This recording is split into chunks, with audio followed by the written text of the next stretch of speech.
Good morning. How are we today? Great.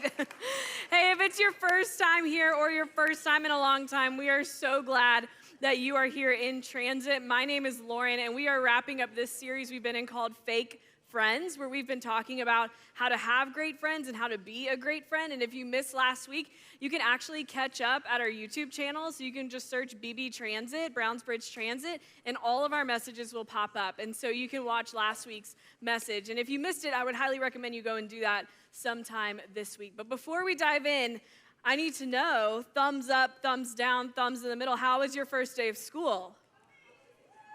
Okay. Kind of mixed. Okay, way more thumbs up than the 9 a.m. Just so you know, you guys are in much better spirits than they were last hour. But I do want to shout out a group of people, and that is the 6th graders who survived your first day of middle school. Congratulations. You did it. You made it. You get to go back tomorrow. I remember my first day of middle school. I really remember the day before my first day of middle school because I was obviously going to a brand new school. I had never been, so I didn't know what it looked like. So I got a map of the layout, and I had my little highlighter, and I was mapping out my path from class to class to class, to the gym, to the cafeteria, where everything was. I needed to make sure I knew where everything was. I was practicing my locker combination on the locker, so on the little lock I had to make sure I knew how to open it. I was prepping all my supplies. I was prepping what I was wearing the next day. I was trying to make sure that everything would go to plan. So I get to school the next day, and the morning's pretty good. It's not too bad. But then I go to math class, okay? I get to math class, I sit down, teacher introduces herself, and I'm thinking, that name doesn't sound familiar. She starts talking about what we're gonna learn this semester. I'm like, that wasn't on the description of this class. And I start to panic, because I'm having that moment where I'm realizing, I think I'm in the wrong classroom. I look at my schedule, I realize I am, and so I do what I think most of you would do. I just leave. I pick up all my stuff, put it in the backpack, get my backpack on, and I'm just gonna walk out. And of course, the teacher, understandably so, is like, where are you going? And I had to admit to her and admit to the whole class that I am in the wrong classroom. And it was so embarrassing. And so I finally find the right class, but then I walked in late. They had already done attendance. That was a whole thing. I finally sit down, and all I could think was, this was not supposed to happen. This was not supposed to happen. This was not the plan. I tried to do everything I could to make sure this day would go according to plan. This was not supposed to happen. And the first day of school is not the only opportunity where things might not go to plan, right? There are so many times in life where things may not go to plan. Like maybe you've been on a road trip before, and it did not go to plan. You hit some traffic. There were car problems. Buc-ee's didn't have your favorite snack. There was something that went wrong on that day, and it throws your whole day off. Or maybe you had a game or a recital or a performance and you didn't catch the ball. You didn't remember your next line. You didn't remember your next step. Something did not go according to plan. Or maybe you've realized that sometimes just life in general doesn't go to plan. Your mom got a new job and now you're having to move across the country. Your parents separated and that changes what your everyday looks like. You lost a friend. You've been best friends for years, and now you're not friends anymore. You don't even talk. Things happen in life that do not go to plan. And unfortunately, what is true is that life is unpredictable. Life is unpredictable. We don't always know what's going to happen. Not everything's going to go to plan. And so it matters. It's important that you have great friends in your life who are going to help you through that, who are going to help you navigate those times where things just are not going to plan. But if it's true for me that life is unpredictable, that means it's also true for my friends. If it's true for you that life is unpredictable, that not everything goes to plan, that means it's also true for your friends. And so if it matters for you to have great people in your life who are going to help you through that, it matters to your friends. that they have great people in their lives who are going to help them through that. They're going to look to you. They're going to want you to help them through that. And so a lot of times we ask ourselves, do I have friends I can count on? But the question I want us to ask ourselves today is, can my friends count on me? Can your friends count on you? That when things aren't going to plan, that when life is unpredictable, when they're walking through something hard, are you there to help them through it? Are you reaching out? Can they count on you? And so we're going to look at a couple of verses today that remind us the importance of having great friends in our lives. We're going to be in the book called Ecclesiastes. And this is in the Old Testament. If you look for Psalms, then you'll find Proverbs, and then you'll find Ecclesiastes. And a lot of people think King Solomon wrote this book. A lot of people believe that he shared his wisdom in this book. But there's also a lot of people who say, hey, we don't really know who wrote this book. It might have been a local teacher. It might have been someone else writing down the wisdom Solomon had shared. We don't really know. But whoever wrote this book does something really interesting. And you'll see this as you look through the first few chapters. The first few chapters are incredibly sad. The first 3 chapters, you're going to finish reading them and you're going to think, I don't feel great. This is depressing. And it's because it is. Because the author decides in the first few chapters to just write about how tough life is. How unpredictable life is, how sometimes this world isn't fair. So the author shares all about how life is hard, how life has been hard for them, and then they turn the corner. And the author says, hey, with all this in mind, with an understanding that sometimes life isn't great, here's what I need you to know. So Ecclesiastes chapter 4, verse 9, they write, 2 people are better off than one, for they can help each other succeed. If one person falls, the other can reach out and help. But someone who falls alone is in real trouble. 2 people are better than one. Because when one falls, when life does not go according to plan, when life gets challenging, when life is difficult, when life knocks you down, you need someone who's going to help you back up, who's going to help you back up and link arms with you and walk through it. 2 are better than one. Then verse 12, they write, a person standing alone can be attacked and defeated, but 2 standing back to back can conquer. 3 are even better, for a triple braided cord is not easily broken. Maybe you've heard the phrase, there's strength in numbers. And all that means is that you are stronger when you have surrounded yourself with people who care for you, who are in your corner, who believe in you. You are stronger. There's power in that. There's strength in numbers. And that is simply what they're saying here. Life is better when you have people around you who you can count on. People who are going to reach out. People who are going to help you. Life is better for you, and life is better for your friends when they have people in their lives they can count on.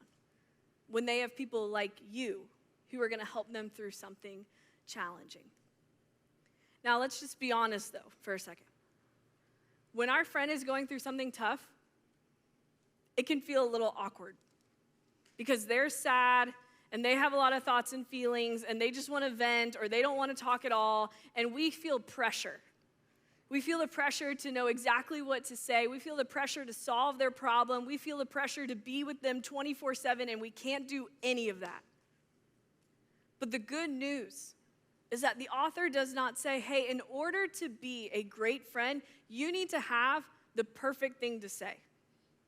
In order to be a great friend, you need to solve all of their problems. In order to be a great friend, you have to be there at all times, ready to go, ready to help them solve whatever it is they're facing. That's not what they say. No, they say, hey, a great friend is someone who reaches out and who helps, who's there, who is present. You don't have to have all the right words. You don't have to fix their problem. You just need to be there for them. They just need to know you care. You see, great friends, real friends, are people who reach out. Real friends are people who are there to help you. Real friends make it clear that they care for you. Real friends are friends you can count on. That's the kind of friend I want.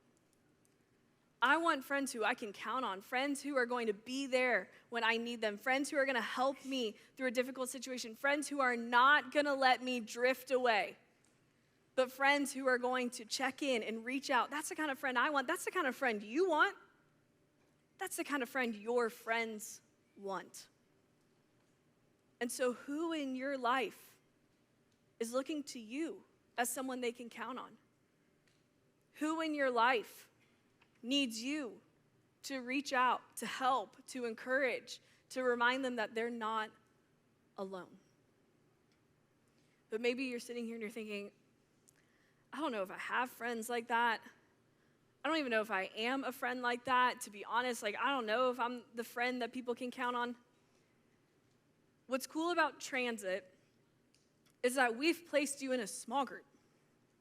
And so you show up every Sunday, and you are with a group of students who live in your area of town, who go to your school, who are in your grade, who are friends you can count on.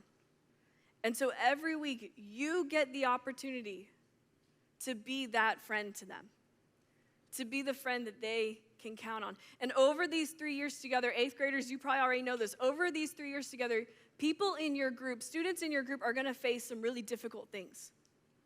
There's going to be a lot of good things in life. There's going to be things you get to celebrate. There's going to be a lot of opportunity for fun, but there's also going to be some really challenging things that people in your group face. And they're going to wonder if they can count on you. They're going to wonder if you're there for them. And so what would it look like if you made sure they knew that they could count on you? I think there's two things we can do. Two things that are going to strengthen your friendships, and also two things that will strengthen your small group. And the first is simply, I want you to stick together. And what I mean by that is I want you to show up. I want you to be consistent. I want you to be here on Sundays and go to small group. I want you to be at every event we have. I want you to be at camp. I want you to go to every outing with your small group. I want your small group to know they can count on you because you're going to be there. You need to be consistent. You need to show up so that people know, hey, if I need someone, if I need to call someone, if I need to reach out, I know they're there for me. They have my back. And during the week, when you see people from your small group at school, you say, hey, how are you? You check in on them. And when they're going through something difficult, you don't avoid them because it's awkward. You actually step closer to them and make sure that they know you're there. You reach out during the week. You check in when you see them.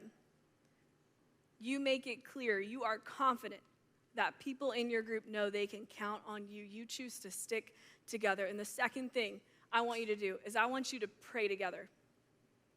Every week in small group, your incredible leaders ask you for prayer requests.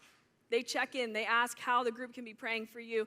And people share what's going on in their lives. You share what's going on in your life. And you pray together, and it's incredible. But I want you to take it one step further. I want you to write down those prayer requests. And this week, I'm going to challenge you to pray for your friends every single day. Every day, I want you to pray for your friends. Praying for our friends is a great way to care for them. It's a great way to love them. It's a great way to encourage them. Praying for our friends not only strengthens our relationship with God because we spend time talking to God, but it also strengthens our friendships as well. It reminds us to check in on them. It reminds them to follow up when they shared something hard in small group, to follow up and say, hey, how are you? How is that situation going? How's this week been? Prayer is powerful. And so what would it look like if you decided, I'm going to pray for my friends every single day this week? What would it look like if you decided, when I get to small group, I'm going to let my friends pray for me?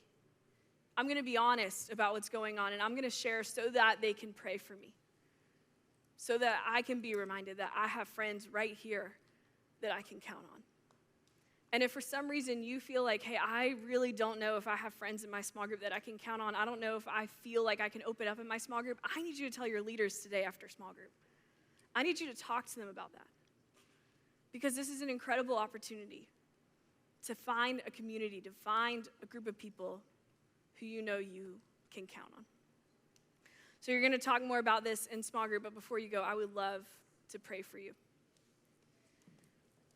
God, thank you so much for this day. God, thank you for Transit, a place where we get to come to every Sunday to worship you, to learn more about you, to be in community that points us to you. God, we're just so grateful, and we don't want to take that for granted. God, so I just pray today as we go to small group and as we go through our week, will you just challenge us to be a great friend to the people around us? Will you help us see the ways that maybe we're not being such a good friend? And God, will you just help us correct that? Because God, we want great friends in our life, and we want to be great friends to them as well. So God, thank you for friendship. Thank you for the people you've put in our life. We're so grateful. We love you. It's in your name we pray. Amen.